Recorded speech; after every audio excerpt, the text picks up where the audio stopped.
우리 25주차 마가복음 11장 오늘은 15절에서 33절까지 이제 그 일주일 동안 예수님께서 그 고난을 받으시는 일주일 동안에 있었던 일들이 이제 계속 진행이 됩니다. 그래서 이제 고난의 길을 가기에 앞서서 사실은 이제 그 종교 지도자들과의 마찰이 이제 계속 일어나는 상황이 벌어지게 되는데요. 지난주에 우리가 그 무화과 나무의 저주, 그리고 이제 성전에 올라가서 이제 살펴보고 내려오시는 그런 장면을 우리가 살펴봤는데요.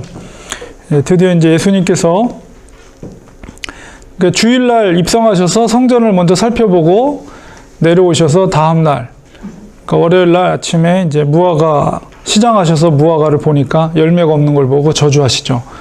그러고 나서 이제 성전에 들어가는 장면이, 성전에 들어가서 이제 오늘 15절부터 그 장면이 나타나게 됩니다. 그래서 예수님께서 이제 예루살렘에 입성하시고 이제 성전의 상황을 보신 다음에 이제 15절부터 보면 소위 말하는 성전 청결 사건을 이제 이루시게 합니다. 그래서 이제 본문을 보면 저희가 예루살렘에 들어가니라, 이제 월요일 날이에요. 예수께서 성전에 들어가사 성전 안에서 이미 전날 그 상황을 살펴봐서 알고 있어요, 상황을. 그래서 성전 안에서 매매하는 자들을 내어 쫓으시며 그 다음에 돈 바꾸는 자들의 상과 비둘기 파는 자들의 의자를 둘러 엎으시며 아무나 기구를 가지고 성전 안으로 지나다님을 허치 아니하시고. 여기서 매매하는 자들이라는 것은 바로 대신해서 제물로 쓸 짐승들을 판매하는 자들이겠죠. 그래서 양이라든가 뭐 비둘기라든가 이런 제물로 쓸 짐승들을 거기서 이제 판매를 하는 거죠. 그러니까 미리 준비를 해 와야 되는데 여러 가지 이유로, 특히나 이제 먼 곳에서 오는 사람들에게 있어서 동물들을 이동하기가 불편하니까 아예 성전 안에서 이제 이방인의 뜰이에요. 그 장소는 성전 안에 들어가면 이방인의 뜰이 있는데 거기서 이제 장사를 하고 있었던 거예요. 그리고 이제 돈 바꾸는 자들이라는 것은 이게 이제 명절날이죠. 6월절 명절날. 그래서 예수님께서 이제 금요일날 밤에 마지막 이제 성찬식 하신 것이 6월절 떡을 떼신 거거든요. 성찬 예식이. 그러니까 6월절 명절날에는 그 전통적으로 각 지역에 흩어져 있던 유대 디아스포라들이 전통적으로 6월절 명절이 되면 이제 예루살렘으로 성지를 순례하는 것이 이제 전통처럼 됐어요. 시대가 이제 흘러가면서.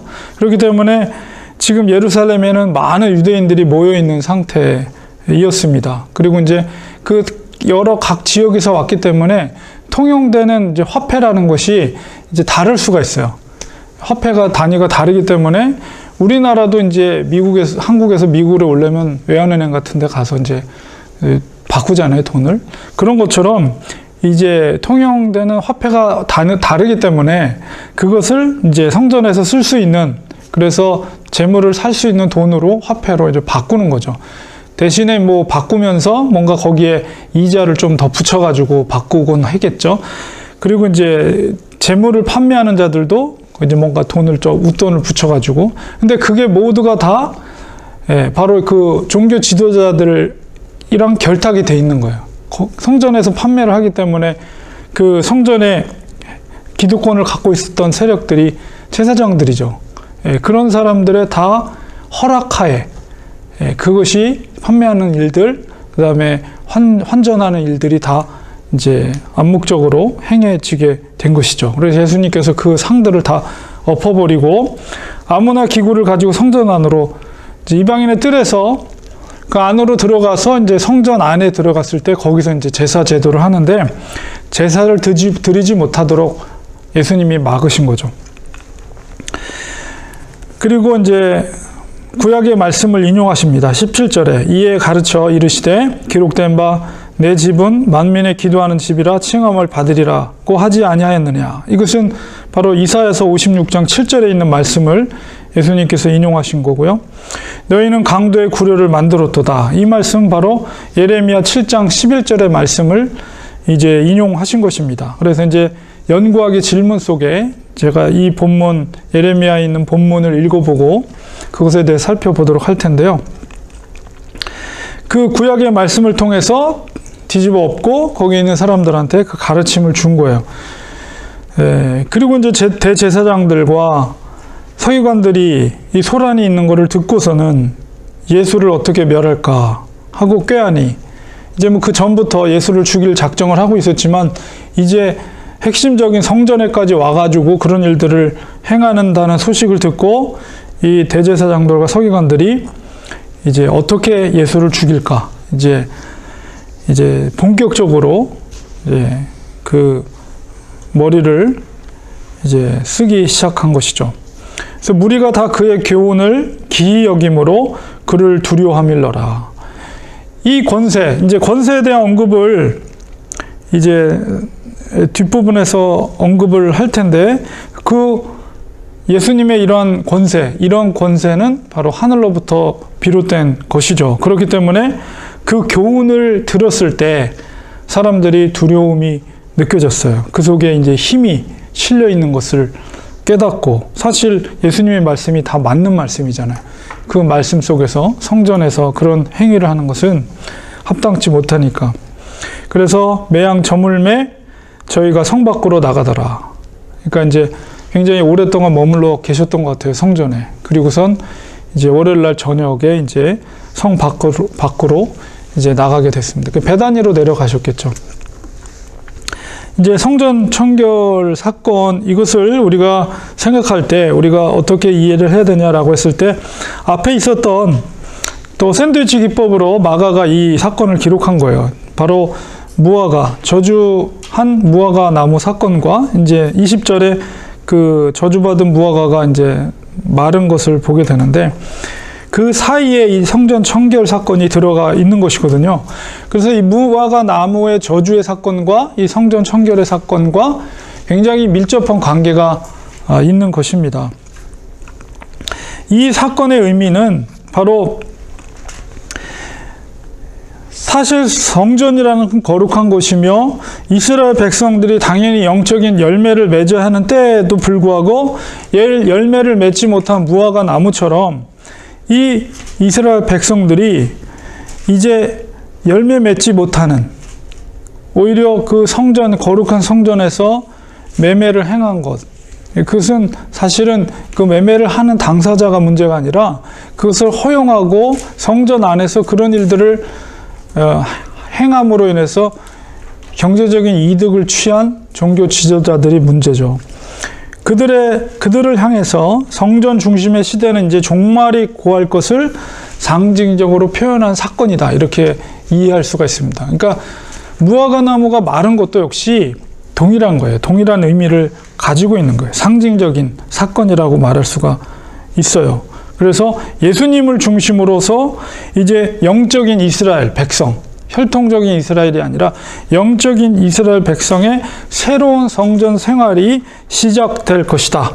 그것을 하나님의 구속 역사 속에서 증명된 사건이 바로 성전 청결의 사건이다, 이렇게 이해해야 될 것이고, 그 다음에 예수님께서 그런 행위를 한 것은 정말 완전히 그 성전의 모든 그런 행위들을 완전히 개혁적으로 다 뒤집어 엎으려고 생각한 것은 아니라는 것을 우리가 짐작할 수 있는 상황이 뭐냐면, 그 당시에 이제 성전 북서쪽에 안토니오 요새라는 큰 높은 요새가 있었어요. 그 요새 로마 군인들이 성전 안을 들여다볼 수 있는 위치에서, 특별히 유대인 명절이었기 때문에 이 사람들은, 로마 이 군인들과 로마 이 총독이라든가 이런 사람들은 이 민요가 나는 것, 반란이 나는 것에 대해서 굉장히 신경을 많이 쓰고 있었죠. 그렇기 때문에 사람들이 많이 모여 있는 곳에서 소란이 나면 굉장히 민감하게 반응을 할 수밖에 없기 때문에 이 안토니오 요새라는 곳에서 아주 면밀하게 이 성전을 지켜보고 있었어요. 근데 만약에 예수님께서 정말로 정말 계획적으로 진짜 거기 모든 성전에 있는 모든 행위들을 다 뒤집어 엎고 제자들을 조직적으로 동원해서 완전히 개혁할 목적으로 그렇게 행하셨다면 분명히 군인이 거기 요 소란에 아마 투입이 돼 있을 거예요. 그래서 개입이 돼가지고 아마 그것을 진압하는 그런 장면들이 성경에 기록돼야 되는데 전혀 그런 기록은 없어요. 그런 것을 볼 때 예수님께서 그 상을 뒤집어 엎고 했던 것들은 진짜 무슨 계획적으로 그 모든 그 어떤 성전에 있었던 그런 것들을 다 개혁하고 뒤집어 엎고 그럴 목적으로 하신 것이 아니고 상징적인 행위였다라는 것을 우리가 이해할 수가 있습니다. 그 상황, 시대적인 상황과 그 로마 예루살렘의 그런 상황을 이해할 때, 그리고 성경에 나와 있던 기록을 통해서 볼 때, 그 예수님의 그 행위는 바로 새로운 성전이 이제 시작이 된다는 상징적인 예수님의 몸으로 표현한 어떤 그런 것이다라고 우리가 이해할 수가 있죠. 그래서 예수님께서 특별히 성전을 강도의 구렬이라고 표현을 한 것은 성전이 이제 형식화되고 그리고 타락해서 성전의 원래 기능 그리고 가치, 의미 이런 것들이 상실되었다는 것을 단적으로 표현한 것이죠.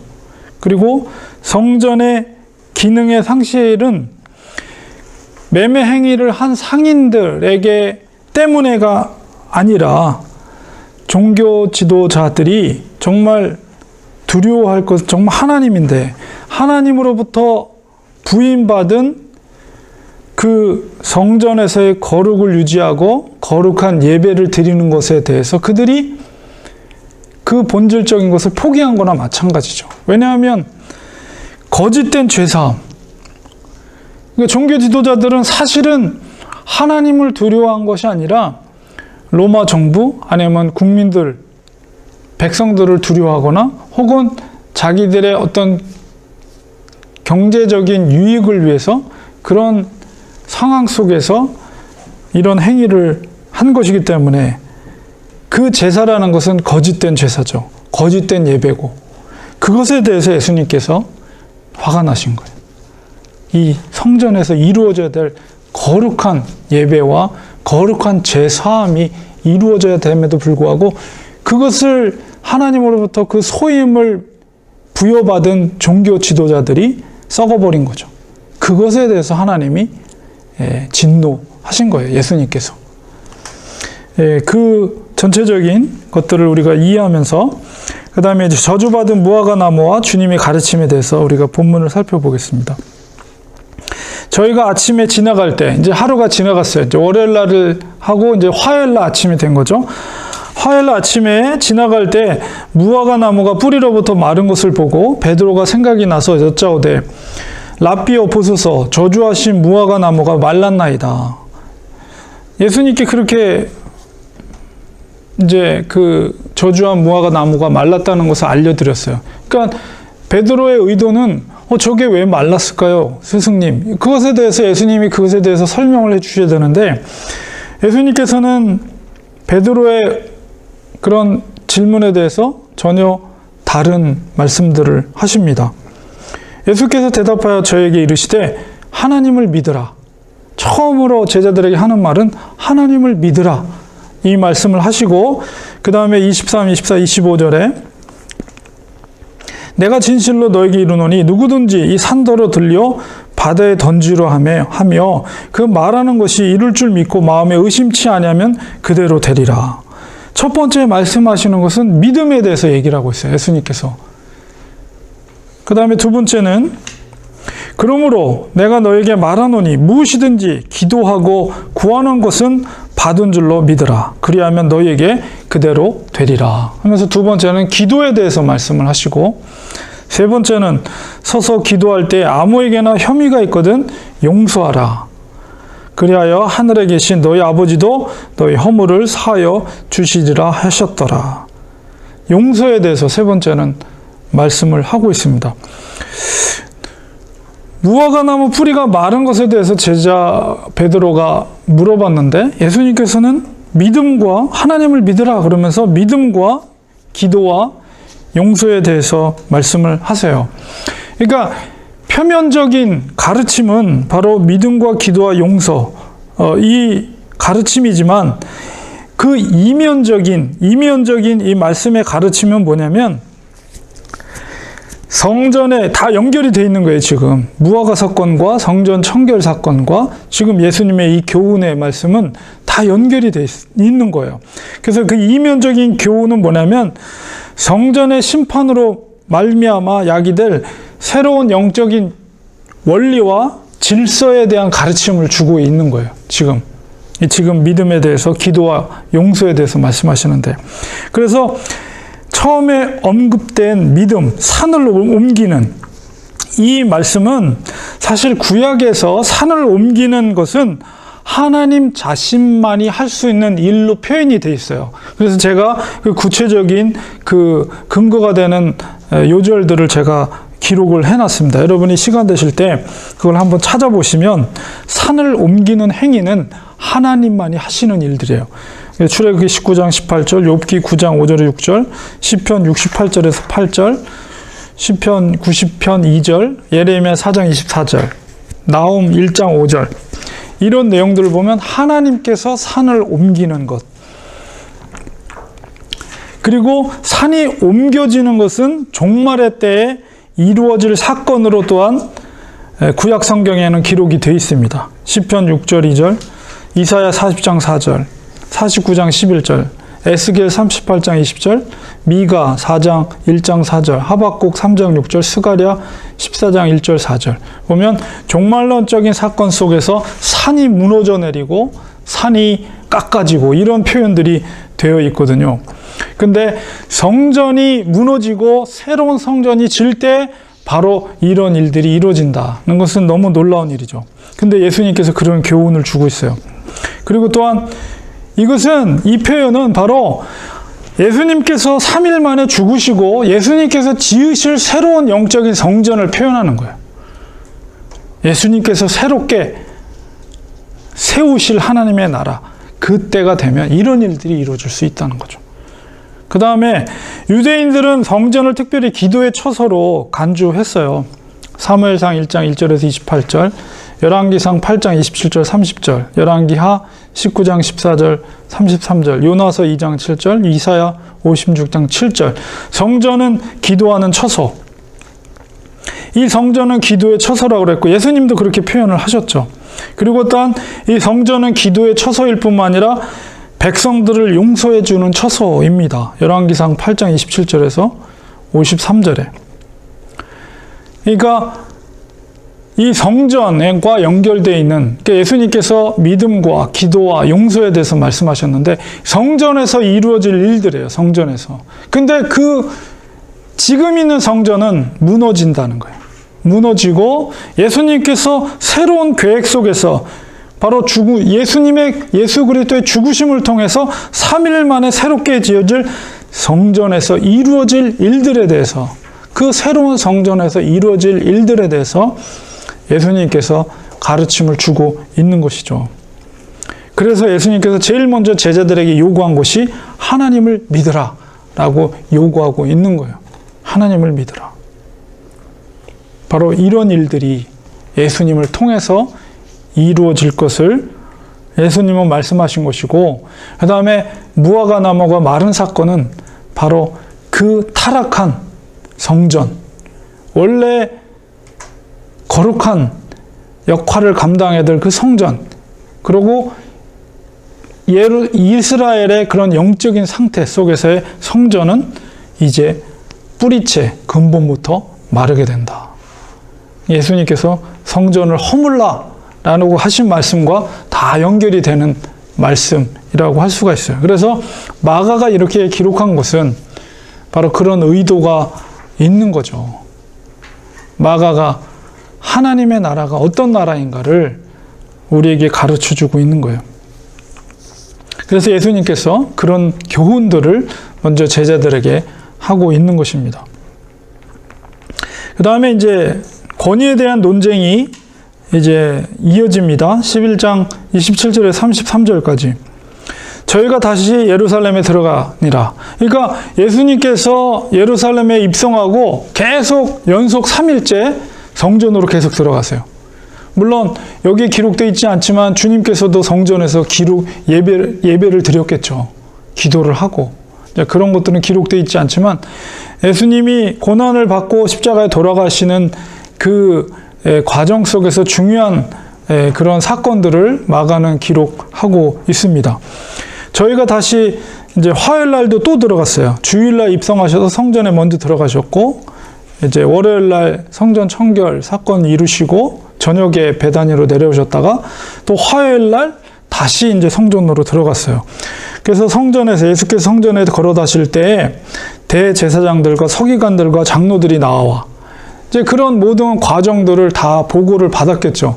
이게 보통 이제 그 당시에 그 종교 지도자들, 유대인들에게 있어서 그런 의회 같은 역할을 했던 그 조직이 산헤드린이라는 조직이 있어요. 산헤드린. 이게 보통 한 70여 명으로 구성되어 있거든요. 거기에 이제 제일 의장이 대제사장의 의장이고, 거기에 이제 10명의 한 대제사장을 보좌하는 제사장들이 있고, 나머지들은 원로, 뭐 장로, 이런 사람들이 60명 정도가 구성이 되어 있어요. 그래서 뭐 정치적인 세력을 만들 수는 없죠. 왜냐하면 로마가 다스리고 있기 때문에. 그러나 유대인 자치적으로 뭔가 그런 조직적인 가장 의결 기관이 바로 산헤드린이라는 기관이 있었는데, 아마도 거기에 보고가 됐고 거기서 아마 예수를 죽이기 위한 그런 모종의 이야기들이 진행이 됐고, 그 다음에 성전에서 이루어져 있던 소란에 대한 보고를 다 들었을 거예요. 그래서 거기에 대표격 되는 사람, 대제사장, 서기관들, 장로들, 이게 바로 산헤드린의 그런 회원들 중에 대표급 되는 사람들이 이제 성전에 온 예수를 만나러 찾아온 거예요. 그리고 나서 28절에 가로되 무슨 권세로 이런 일을 하느뇨? 그러니까 어저께 일어났던 일들, 당신이 뭔데? 너가 무슨 권세로 뭐 상을 뒤집어 엎고 난리를 치냐 이거예요. 누가 이런 일할 이 권세를 주었느냐? 이제 아주 기세가 등등해서, 사실은 그 성전 안에서의 모든 헤게모니, 그러니까 기득권은 이 산헤드린, 그리고 특별히 대제사장들과 제사장들이 가지고 있는 것이죠. 그런데 그 안에 그냥 직접적으로 그 안에 들어와서 상을 뒤집고 큰소리치며 구약의 말씀으로 가르치고, 이런 행위는 그들 입장에서는 절대적인 도전인 거죠. 기득권에 대한 도전. 그래서 도대체 너가 이런 일을 한 권한이, 누가 그런 권한을 주었느냐? 그러니까 너한테는 권한이 없다 이거예요. 우리들에게 권한이 있는 건데 함부로 너희가 설쳤다, 이런 의미가 담겨져 있는 거죠. 그러니까 예수님께서 그 얘기를 듣고 오히려 되묻습니다. 되물어요. 나도 한 말을 너에게 물으리니 대답하라. 그리하면 나도 무슨 권세로 이런 일을 하는지 이루리라. 지금 이제 팽팽하게 영적인 긴장감이 도는 거예요. 팽팽하게 예수님과 그 산헤드린의 대표가 와서 이제 논쟁을 벌이는 거죠. 이제 이런 논쟁들이 계속 이어져요. 이제 성경을 읽어보면 요한의 세례가 하늘로 서냐 사람에게 서냐, 예수님께서 그들에게 오히려 묻습니다. 그러니까 저희가 그 질문을 듣고서는 서로 이제 모여가지고 이제 의논을 하는 거예요. 저게 도대체 무슨 의도로 우리한테 이걸 요구하는가? 얘기를 들어보니까 요한의 세례가 하늘로 서냐 사람에게 서냐, 어떤 것을 선택해도 정말 대답하기에 곤란한 질문을 이제 예수님께서 하신 거죠. 자기들이 의논할 때 만약 하늘로 서라 하면 어째 저를 믿지 아니하였느냐 할 것이요, 그러면 사람에게 서라 할까 했으나 모든 사람이 요한을 참 선지자로 여김으로 저희가 백성을 무서워하는지라. 이러지도 저러지도 못하는 그들의 영적인 상태를, 종교 지도자들의 상태를 우리가 볼 수가 있는 거죠. 그러니까 종교 지도자들, 대제사장들과 제사장들이 두려워할 게 뭐예요? 백성이 아니라 하나님을 두려워해야 되는데, 이 종교 지도자들은 더 이상 영적으로 하나님을 거룩히 하는 제사와 그런 역할을 감당할 수 있는 그런 영적인 상태가 아닌 거예요. 두려워할 걸 두려워하지 못하고 백성들을 두려워하고 로마 정부를 두려워하고 이러한 정치 지도자들의 모습을 우리가 보게 됩니다. 그래서 예수께서 대답하여 가로되 우리가 알지 못하노라. 예수께 대답하여 그들이 우리는 알지 못한다. 뭐 이러지도 저러지도 못하니까 그냥 모른다라고.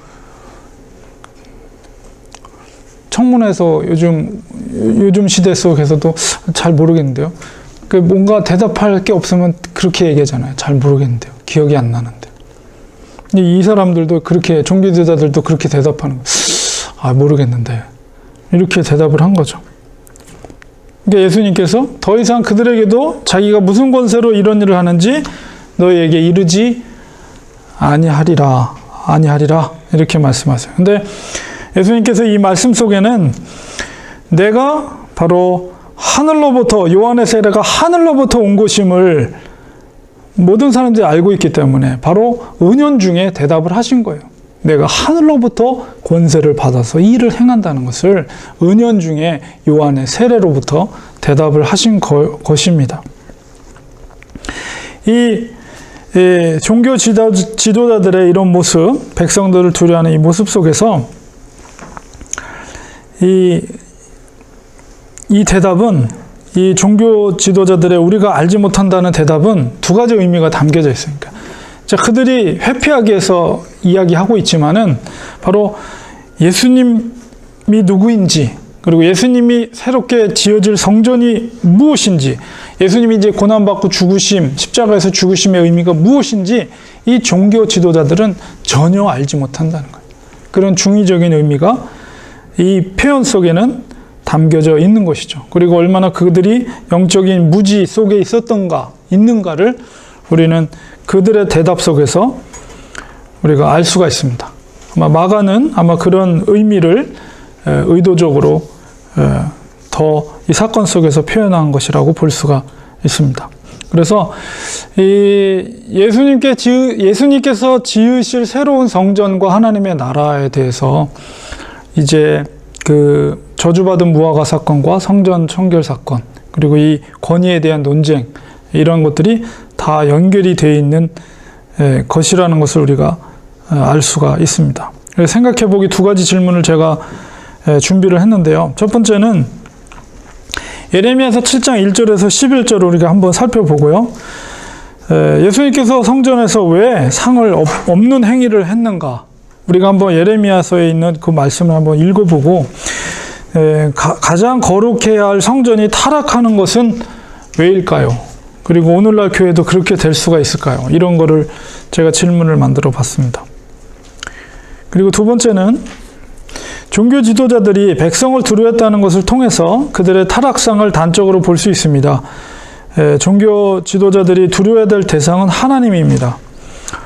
오늘날 사람들을 두려워하는 것이 아니라 하나님을 두려워하는 그리스도인이 된다는 것은 어떤 삶을 살 때 가능하다고 생각하십니까? 구체적인 예를 들어보시면 좋겠습니다. 그래서 일단은 예레미야서 7장 7절에서 7장 1절에서 11절을 한번 살펴보겠습니다.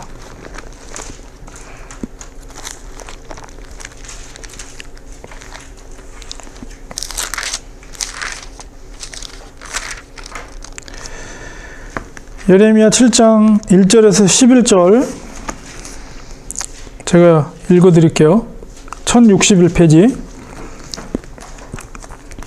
여호와께로부터 예레미야에게 말씀이 임하니라. 이르시되 너는 여호와의 집 문에 서서 이 말을 선포하여 이르기를, 그 성전 앞에 서서 이 말을 선포하라. 예레미야에게 하나님의 말씀이 임했어요. 여호와께 예배하러 이 문으로 들어가는 유다 사람들아, 여호와의 말씀을 들으라. 이게 성전 앞에서 예레미야가 말씀을 대언합니다. 만군의 여호와 이스라엘의 하나님께서 이와 같이 말씀하시되 너희 길과 행위를 바르게 하라. 그리하면 내가 너희로 이곳에 살게 하리라. 너희는 이것이 여호와의 성전이라, 여호와의 성전이라, 여호와의 성전이라 하는 거짓말을 믿지 말라.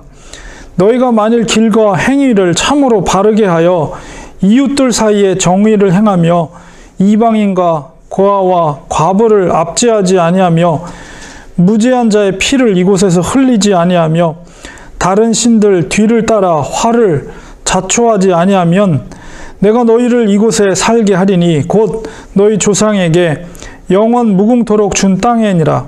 보라, 너희가 무익한 거짓말을 의존하는도다. 너희가 도둑질하며 살인하며 간음하며 거짓 맹세하며 바알에게 분향하며 너희가 알지 못하는 다른 신들을 따르면서 내 이름으로 일컬음을 받는 이 집에 들어와서 내 앞에 서서 말하기를 우리가 구원을 얻었나이다 하느냐. 이는 이 모든 가증한 일을 행하려 함이로다. 내 이름으로 일컬음을 받는 이 집이 너희 눈에는 도둑의 소굴로 보이느냐. 보라, 나 곧 내가 그것을 보았노라. 여호와의 말씀이니라. 마치 성전에서 상을 엎을 때 예수님께서 그 성전에서 예레미야에게 임했던 이 말씀을 선포하는 것처럼 이 말씀이 이제 동일하게 이제 예수님의 그 마음 속에 선포된 말씀 속에, 그러니까 이 말씀을 인용을 하신 거죠. 강도의 소굴을 만든다. 하나님의 성전을. 이 말씀 속에, 예레미야에 있는 말씀 속에 너무나도 분명하게 표현되어 있죠.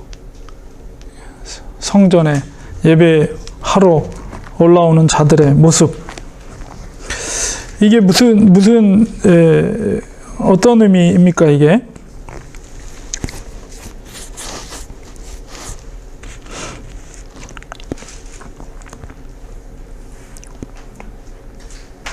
다 얘기해 주셨잖아요. 네. 성전이 타락되고 상업화되고 막 이런 것들에 대한 예수님의 그 질책. 네. 그게 그렇게 되는데 책임 있는 그 종교 지도자들에 대한 질책. 그런 것들을 말씀하시는 거예요. 오늘날 교회도 너무 많잖아요. 교회가 상업화돼가고 교회 안에서도 정말 교인이라고 하지만 정말 이 사람들이 정말 예수님을 온전히 믿고 신앙생활하기 교회 오는 것보다 자기의 개인적인 이익을 추구하거나 그런 것들로 인해서 교회 오는 사람들도 꽤 많고, 교회 오는 목적이 결국에는 그 돈이라는 것에 연관된 이런 일들을 통해서 오는 사람들이 많은 것 같아요. 그 뭐 그냥 예를 들면 특히 이제 뭐 그런 사람들이 나쁘다는 건 아니지만 뭐 부동산 하는 사람들, 보험하는 사람들, 뭐 이런 사람들은 정말 그 교회가 하나의 그냥 그 밭이나 마찬가지인 거예요. 결국은 그 안에서 사람들과 인간관계를 쌓으면서 자기 비즈니스하고 연관이 되고 뭐 이런 뭐 그런 게 나쁘진 않지만 하와이에 있는 그 큰 교회 중에 하나가 그런 문제가 있었어요.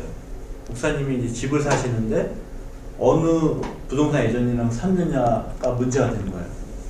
왜냐면 그 안에 교회가 크니 부동산 에이전트가 뭐 한두 명이 계세요. 엄청 많죠. 이 사람한테 샀다는 게 소문이 나니까 다른 그 부동산 하는 사람들이 왜 목사님이 집을 그 사람을 통해서 샀냐. 그게 큰 문제가 됐었거든요. 그게 그 교회 안에서는. 그러니까 그 교회에 나오는 실질적인 목적이 정말 예수님을 구주로 삼고 자기가 그 구원을 받는 게 있는 게 아니라 세상적인 이익을 얻는 거에 관한 게 더 먼저 가는 거죠. 그러니까 여기 있는 그 종교 지도자들이나 거기서 장사하는 사람들하고 그런 사람들 별반 차이가 없는 거죠. 그러니까 그 성전, 하나님의 성전의 본질이 왜곡된 그런 상황이 빈번하게 일어나니까 그 비린교에서 그러니까 그런 타락한 년이 본의를 상실했기 때문에 거기에 대해서 이제 하나님의 나라가 새로운 성전이 탄생되는 것을 이렇게 하는 것을 보여주는 거죠. 제가 볼 때는 본질을 왜곡합니다. 본질 구원을 받고 하나님을 믿고 성숙하게 이렇게 편의를 봐주고 그래야 할 것이 그런 대몇몇 그런 종교 지도자들에 의해서 그것이 이익을 추구하는 그런 행위를 편해서 이래서는 안 되겠다. 새로운 그런 하나님의 나라 성전이 탄생되는 그런 생각을 하는 거죠. 그래서 지금 얘기한 것대로 좀 오늘날의 교회는 또 왜 그러냐? 너무 형식적인 게 많지 않나? 형식적인 그런 것을 본질에 맞지 않게, 특히 우리 한국교회 같은 데는 그렇게 많은 걸 이렇게 상견되거든요. 네. 너무 형식적인 거, 각 교회마다 그 특징적인 그런 형식적인 규례 같은 게 많지 않습니까? 뭐 새로운 성전은 어떻게 해야 된다. 저도 이제 이 본문 속에서 특히 이제 주님께서 특히나 이런 종교 지도자들, 제사장이라든가 뭐 바리새인들에 대해서 얼마나 심하게 신랄하게 비판을 했어요. 그러니까 이런 모습 속에서 가장 우선적으로는 종교 지도자들이 부패를 한 거죠. 그러면서도 특히나 이제 신앙의 이름으로, 종교의 이름으로 그것을 합리화하면서 오히려 자기는 나름 다른 사람들을 정죄하는 이치에 있으면서 실질적으로는 자기가 더 타락하고 뒤에서 이런 행위들을 하면서도 종교의 이름으로 자기의 유익을 구하고 있으면서도 자기가 율법을 많이 아는 거로 백성들을, 특히나 연약한 백성들을 정죄하고, 이런 것들에 대해서 예수님께서는 회칠한 무덤과 같은, 겉으로는 굉장히 깨끗해 보이지만은 그 이면 속엔 하나님이 존재하지 않는 그런 것에 대해서 더 화를 내신 거죠. 그러니까 이 성전 안에서 이방인의 뜰에서 이런 일들이 벌어질 수 있었던 것은 당연히 그 기득권을 갖고 있었던 종교 지도자들이 허락을 했기 때문에 가능한 거였죠. 성전 안에서. 감히 이룰 수 없는 매매 행위를 성전 안에서 행하는 것에 대해서 뭔가 타협을 했겠죠. 그것도 거룩의 이름으로 제사를 예배 드린다는 그런 미명하에 그런 일을 가능하게 한 것이죠.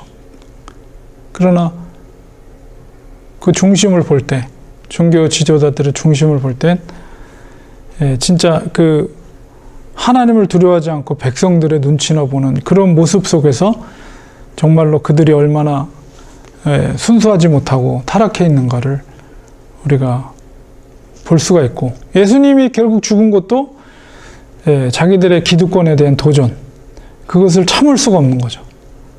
자기들이 갖고 있는 기득권에 대한 도전에 대해서 참을 수 없었기 때문에 제거 1순위 제거해야 된다, 그렇게 생각을 한 것 같아요. 그래서 이런 걸 볼 때 특히나 교회에서 목회자를 중심으로 한 리더에 있는 사람들이 정말 정신 차리지 않으면 정말 하나님 앞에 큰 책망을 받을 뿐만 아니라 잘못하면 구원받기도 힘든 그런 상황까지 초래될 수 있다는 그 두려움을 우리가 갖고, 정말 우리가 교회가 어때야 될 것인가, 그리스도인이 어때야 될 것인가에 대한 것들을 우리는 심각하게 생각을 해야 될 것 같아요. 그 예레미야에 있는 말씀 속에서 얼마나 그들의 삶이 정의를 행하지 못하고, 이웃들 사이에 정의를 행하지 못하고, 행위가 바르지 못하고, 이방인과 고아 과부, 나그네와 고아 과부, 가장 약한 사람들을 압제했다. 무죄한 자를 정말로 무죄한 자의 피를 흘리게 했다. 그러니까 얼마나 삶 속에서는 그런 악한 일들을 행하면서 성전에 오면서 거룩하면서 예배 드리는 그들을 향해서 하나님께서 진노하신 거죠. 그래서 예레미야를 통해서 말씀을 대언하게 하신 건데, 사실 그런 모습이 바로 지금 신약 시대 그 성전에 있는 대제사장들의 모습과 다르지 않다는 것을 이제 예수님이 말씀하고 있는 것이죠. 그래서 문자 그대로 성전도 도둑의 소굴이 될 수가 있다는 거예요. 더 이상 성전, 교회라고 볼 수가 없는 거죠. 오늘날 치면. 그런 곳은, 그런 사람들이 모여 있는 곳은 교회가 아니라 도둑의 소굴이다. 이거는 정말 앞에 팻말을 교회라고 붙였다고 해서 다 교회가 아니고, 정말 그런 삶을 사는 온전한 그리스도인들이 모여 있을 때 그게 교회로서의 공동체의 의미가 있는 거지, 이런 악한 행위를 세상 속에서 살아가면서 그 모임 가운데만 모여서 아름다운 찬양을 드리고 뭐 눈물로 기도를 하고 한다고 해서 하나님이 그거 절대 그 예배에 받지 않는다는 거예요. 그러니까 우리가 정말 교회가 뭔지 이런 것들을 우리가 생각할 때 하나님이 기뻐 받으시는 예배와 제사가 뭔지 이런 것들을 우리는 이 말씀 속에서 우리가 다시 한번 생각하게 됩니다. 두 번째로 종교 지도자들이 백성을 두려워하는 모습을 보게 되죠. 오늘날도 우리가 사람들을 두려워하는 것이 아니라 정말 하나님을 두려워하는 그런 온전한 그리스도인이 된다는 것은 우리가 어떤 삶을 살 때 가능한 것인가, 그리고 만약에 구체적인 예를 든다면 어떤 예를 들을 수 있는가, 이런 걸 한번 생각해 보죠. 정말 하나님을 두려워한다는 게, 하나님을 두려워하면서 산다는 것이 어떤 삶인가.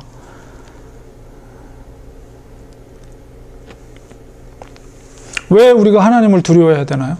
왜 우리가 하나님을 두려워해야 될까요? 어떤 의미 속에서? 하나님은 사랑의 하나님인데 왜 하나님을 두려워해야 될까요? 이 하나님을 두려워한다는 것은 무슨 의미가 있죠? 이렇게 경외한다는 의미도 이제 어떤 의미에서는 두려워한다, 하나님을 두려워한다는 의미가 담겨져 있는데, 하나님을 두려워한다는 의미는 어떤 의미일까요? 일단은 전지전능하심을 믿는 거예요. 하나님은 다 아시잖아요. 그렇죠. 내가 뭘 했는지, 네, 내가 어떤 생각을 하는지까지. 그렇죠. 그렇기 때문에 하나님을 두려워하지 않는 거죠. 남들이 보기에는 너무 순결하고 너무나도 순수하게 보이지만 하나님은 내 속속들까지 다 알고 계시는 분이기 때문에 두려워하지 않을 수가 없는 거죠.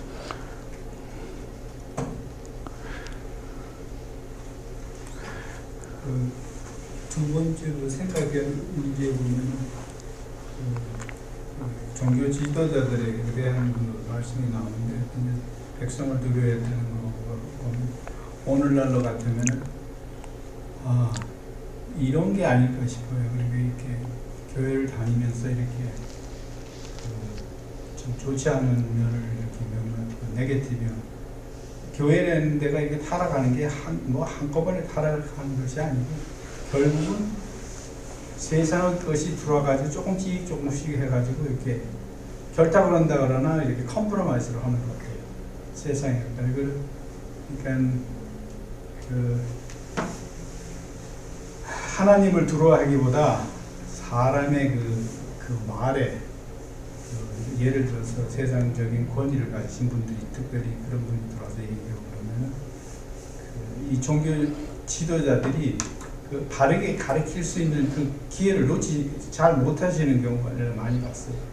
옳고 바른 것을 정확하게 짚어줘야 되는데 그걸 그렇게 정확하게 그거를 얘기를 못하시고 그냥 이렇게 두리뭉실해가지고 누이적 공부해 부족고 다 접해 넘어간다고, 그게 은혜라고 그러시더라고요. 은혜스럽게 해야 된다 그러는데, 저는 그게 굉장히 솔직히 저한테는 바들이 됐어요. 그러면 영적 지도자가 옳고 그름을 판단을 안 해주면 그거 누구 몫이에요? 우리한테 가르치는 너희가 판단하지 말라 그러는데, 내가 볼 때 종교 지도, 특별히 그 목사님이라든가 이러신 분들은 정확하게 얘기를 해줘야 되는 것 같아요. 성경에 나와 있는 근거로 해가지고, 자기 생각이 아니고, 네. 성경에 이렇게 나와 있으니까 대답은 이렇게 합니다 하고 이렇게 얘기를 해줘야 되는데, 그걸 못 하시더라고요. 그럴 수도 있겠죠. 뭐 이런 식으로 하면서 넘어가시는 거예요. 그분을 이렇게 받을 안 시키려고. 그런 걸 보니까 그게 그러니까 조금씩 그러니까 컴프로마이즈 하는 거죠. 그건 아닌 거죠. 아닌 건 아니다라고 분명히 성경에 나왔으면 이걸 근거해서 얘기를 하시면 되는데 그걸 못 하시는 거예요. 그걸 말을 할 경우에는 그 말을 하신 분이 자기가 잘못된 걸 알게 되니까. 네. 네. 그런 거 같아요. 그리고 아까 하나님이 두렵다는 거는, 그래야 솔직히 하루 종일 이러고 어떤 날 막 갈등이 심했다는 했으면 잠자기 전에 부담스러워요. 왜냐하면 하나님 다 알고 계시니까. 그거는 그거는 뭐 그래서 그때 이제 다시 용서를 구하고 내가 오늘 진짜 실수한 거 잘못했습니다. 그렇게 회개를 하고 그러는데 바로 그거예요. 사람은 우리 마음을 몰라요. 보이는 것밖에 모른다. 네. 보이지 않는 하나님은 나를 그대로 뚫고 들어오시기 때문에 그 마음이 두려운 거예요. 요구만 하겠습니다. 예, 예. 그런 저기 성국 집사님. 예, 성령. 그러면 어떤 삶을 살때 가능한가? 저는 어떤 삶을 살 때 모든 우선순위를 이게 정말 어려운 일이지만 프라이어리티를 하나님께 두는 삶. 그게 어렵죠. 우리 삶 속에서 그렇게 하죠. 그럴 때 가능하다고 저는 이렇게 생각이 들어요. 네. 귀한 말씀. 프라이어리티를 네. 모든 나의 어떤 불이익이나 어떤 어려움을 닥치더라도 하나님을 경외하고 두려워하며 오직 하나님의 최우선순위를 두는 것.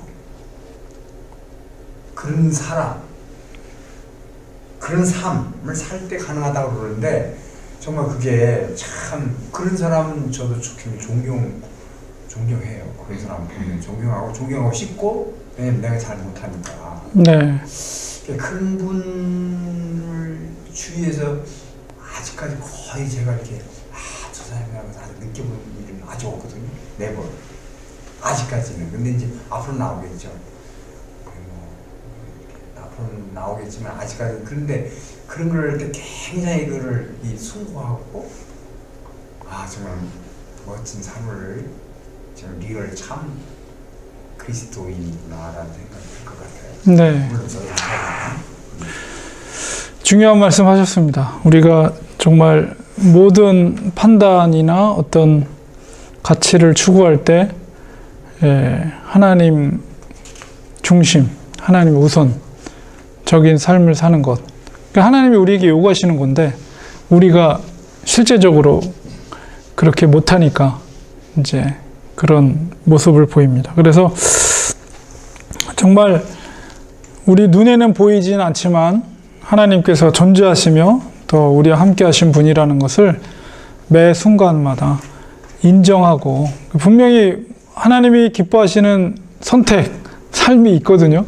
근데 그 속에서 우리가 자꾸 이제 여러 가지 상황 때문에 그것을 선택하지 못하고 다른 선택을 하려고 하는 그런 모습들이 많이 있는데 과감하게 결단하고 하나님이 기뻐하시는 그 선택을 하려고 부단히 더 노력할 때 그럴 때 정말 하나님을 두려워함을 하나님이 아시지 않겠는가 그런 생각이 듭니다. 또 큰 복을 주시지 않을까. 네. 뭐 실내로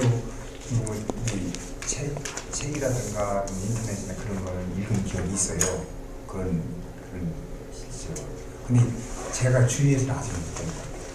인터넷에서 뭐 밥을 굶는 한이더라도 어떻게 해서 생긴 걸 전부 교회 교회 너무 교회가 어려우니까 교회에다가 전에 헌금을 하고 자기들 쫄쫄 굶었더니 나중에 무슨 뭐가 비즈니스가 잘 돼서 하나님의 복을 정말 체험할 수 있었다 그런 기사 보고 그랬거든요. 네. 주위에서는 아직은 못 보는 누가 보여줄지는 모르지만 아직 주위에서는 저는 물론 이거 못하고 그런 분들을 마음속 깊이 존경할 것 같아요. 네. 일단 하나님은 중심을 보셔요. 그래서 우리가 예배 드릴 때도 뭐 많은 사람들이 모여 있는 곳에서 뭐 다 은혜스럽게 예배 드린다 할지라도 그 중심에 각각 싱글 퍼슨마다 그 중심에 뭐가 있는지 하나님 그 중심을 보신다는 거죠. 그러니까 우리가 정말 하나님만을 바라보며 하나님이 기뻐하시는 예배 그리고 하나님이 기뻐하시는 삶을 살도록 우리가 끊임없이 노력해가고 부족함을 인정하고 그렇게 나갈 때 우리가 정말 하나님을 두려워하는 삶을 살지 않을까 생각을 합니다. 주일 소그룹 모임 연구 질문 2가지인데요.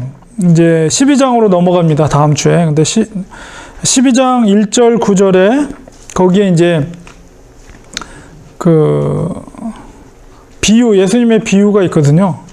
그 농부에게 이제 아들을, 종들을 보내서 이렇게 나중에 아들을 보내, 그런 이야기, 그 비유 속에서 등장인물들이 나오잖아요. 주인이 있고 뭐 종들이 있고 아들이 있고 거기 일하는 일꾼들이 있고, 도대체 각각 누구를 비유한 것인지 한번 그 비유를 읽으시면서 그 예수님의 그 시대 상황 속에서 누구를 비유해서 예수님이 말씀하신 건가 한번 생각해 보시면서 1절 9절을 읽어보시고요.